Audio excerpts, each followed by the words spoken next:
Bonjour tout le monde. Aujourd'hui, on va voir fonction application. Bien entendu, ce sont des termes que vous avez l'habitude d'entendre. Et justement, en fait, puisque vous êtes en LS3, donc c'est juste un rappel, une petite récapitulation qu'on va faire pour vous. OK? Parce que ce sont des choses vraiment que vous avez déjà vues.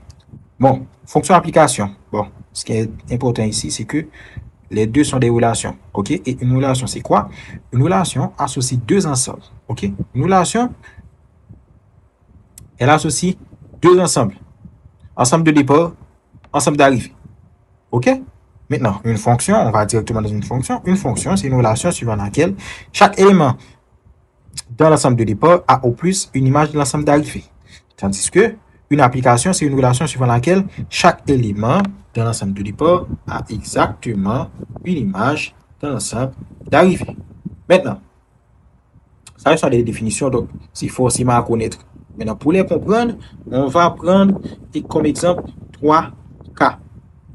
Okay? On a le cas 1, on a le cas 2, on a le cas 3. Maintenant, le cas 1, allons-y. Cette représentation veut dire quoi? Vous remarquez qu'il y a une lettre R. Une lettre R, eh bien, cette lettre-là veut dire relation. OK? Donc, son relation qui est associée deux ensembles. Ça va. Un ensemble A qui est sous bord gauche, un ensemble B qui est sous bord droite. Maintenant, qui pourrait le faire me connaître si A c'est ensemble de départ ou bien si B c'est ensemble de départ? C'est justement le sens de la flèche. Donc, on remarque que avec le sens de la flèche, eh bien, A pour nous, c'est l'ensemble de départ parce que flèche associée dans A le B. Donc, A pour nous, c'est l'ensemble de départ et B pour nous, c'est l'ensemble d'arrivée. Maintenant, que veut dire les segments plus bas? Nous, par exemple, que un segment D, un segment qui relie D à Q, qui relie C à M, ensuite qui relie E à P. Donc, qu'est-ce que cela veut dire? Cela veut dire que D a pour image Q, C a pour image M, et E a pour image P, par la relation R. OK? Donc, D a pour image Q par la relation R, C a pour image M par la relation R, E a pour image P par la relation R. Maintenant, on va essayer de voir, eh bien, dans le premier cas, est-ce que c'est une fonction, est-ce que c'est une application, ou est-ce que c'est simplement une relation? N'oubliez pas, une fonction, chaque élément de l'ensemble de départ doit avoir au plus une image de l'ensemble d'arrivée. Pendant que l'application, chaque élément de l'ensemble de départ doit avoir exactement une image de l'ensemble d'arrivée. Maintenant, qu'est-ce qu'on a remarqué là? C'est D avec C avec E, il y a une image, mais A avec B là, pas une image parce qu'il n'y a aucun élément dans l'ensemble d'arrivée à. Dans l'ensemble d'arrivée à qui c'est B. OK? Donc, ici, on ne peut pas dire que c'est une application. Parce que pour l'application, chaque élément doit gagner exactement une image. On gagne A avec B, pas une image. Par contre, c'est une fonction.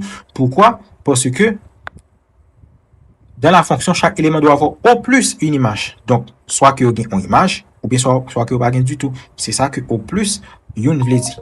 OK? Donc, ici, on peut dire que c'est une fonction. La relation R est une fonction.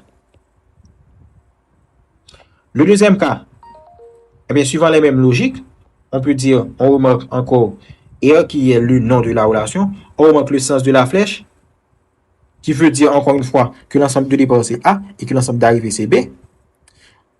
Ici, on peut dire que A a pour image M, C a pour image N, B a pour image O, D a pour image O, F a pour image O. Bien entendu, qu'est-ce qu'on peut remarquer dans l'ensemble de départ? Nous voyons que chaque élément a exactement une image dans l'ensemble d'arrivée. Même si B avec D avec F a même image, mais il y a tous les 4, tous les 5 éléments qui dans l'ensemble A, qui dans l'ensemble de départ là, il y a exactement une image. Donc ici, on peut dire que R est une application. Maintenant, on va dans le dernier cas qui est le cas 3. Qui ça, on va remarquer rapidement ici. Et bien, on peut remarquer, bien entendu, la relation, le nom de la relation c'est R. Bien entendu, le sens de la flèche indique que A c'est l'ensemble de départ et B l'ensemble d'arrivée. Donc, on peut remarquer rapidement que A, l'élément A de l'ensemble de départ, a deux images de l'ensemble d'arrivée qui est U, qui sont U et W. Donc, depuis là, on peut dire que le pack a application. Pourquoi? Parce que pour application, pas oublier, l'idée, chaque élément de gain exactement en image. Pour A lui-même, qui sont éléments dans l'ensemble de départ là, il gagne deux images.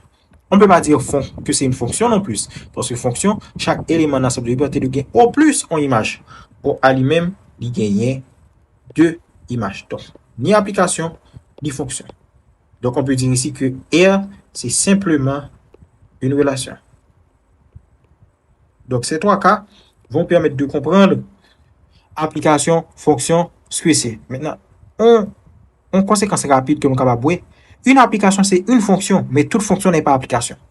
Parce que pas oublier, fonction a dit que soit que chaque élément yo gagne une image, soit que pas gagne du tout. C'est ce que cela veut dire un ou plus. Pendant que l'application, c'est exactement une. Donc, une application, son fonction. Parce que chaque élément, si chaque élément gagne une image, il satisfait condition pour fonction. OK? Par contre, toute fonction n'est pas application. Si je une fonction telle que tout élément, chaque élément, gagne là-dedans qui gagne image, gagne là-dedans qui pas gagné, gagne là-dedans qui gagne on gagne image, gagne là-dedans qui pas gagné. Donc là, nous pas capable de dire que c'est une application. Donc ce sont ces nuances justement qu'il faut comprendre en addition à ce qu'on vient de faire là. Merci.